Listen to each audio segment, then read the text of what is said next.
Hello and welcome once again to Pandora FMS. In today's video, we will learn to use Pandora FMS Discovery, which provides a set of tools to simplify monitoring through wizards.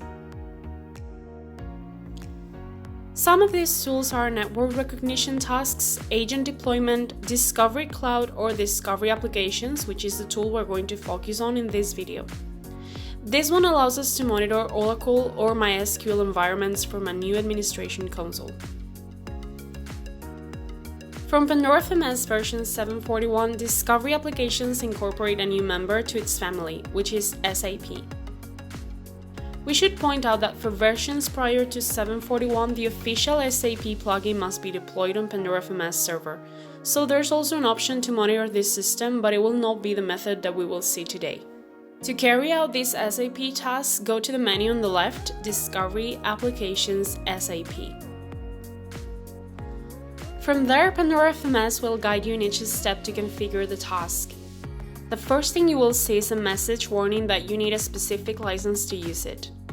You should have been provided with this license by your salesperson, and here you have to enter it by clicking on the link or by going from the menu to Setup, Enterprise, and to the very end.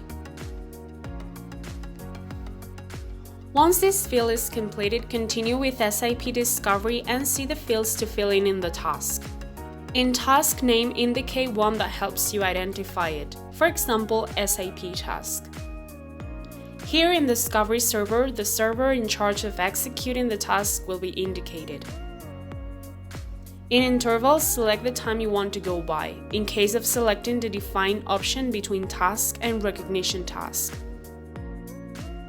If you choose manual, the task will be launched and repeated only when you force it. In host name, client, and system number, fill in the fields with the data from your SAP system. SAP credentials will be associated with the credential store where you can have users and passwords stored to use in cases like this. If you have not used it yet, you can go there from the menu Profiles, Management of Agent Groups, and in the upper right menu on the key you will go to this section.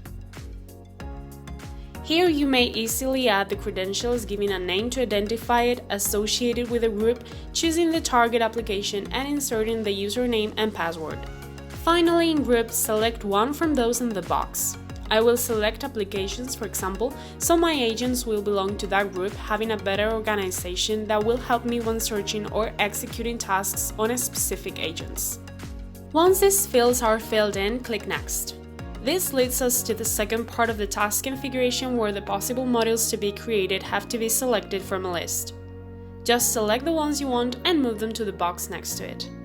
Click Finish and the task configuration is finished. Now force the task to start and wait for the results. Once you're done, you will have your agent created where you will see some modules such as the system status, the number of system users, system log entries, cancel tasks, etc. You can also see the specific SAP view integrated as a new tab within the agent view. If the system detects that the agent is an SAP agent, you will see an access to the SAP View tab. This agent view will provide an overview of the status of the current agent's SAP modules. You will find this same view if you go to Monitoring SAP View in the left menu. This will show a board of graphs with the SAP modules available for the selected SAP agent, and you may choose a refresh time and interval to be displayed in the graphs. And that was it for today's video. Don't forget it, if you liked it, please give it a thumbs up and subscribe. Remember that if you're interested in trying Pandora FMS Enterprise, you can contact us to get a free 30-day trial. Thank you very much for your time, and we hope to see you in future tutorials. Bye!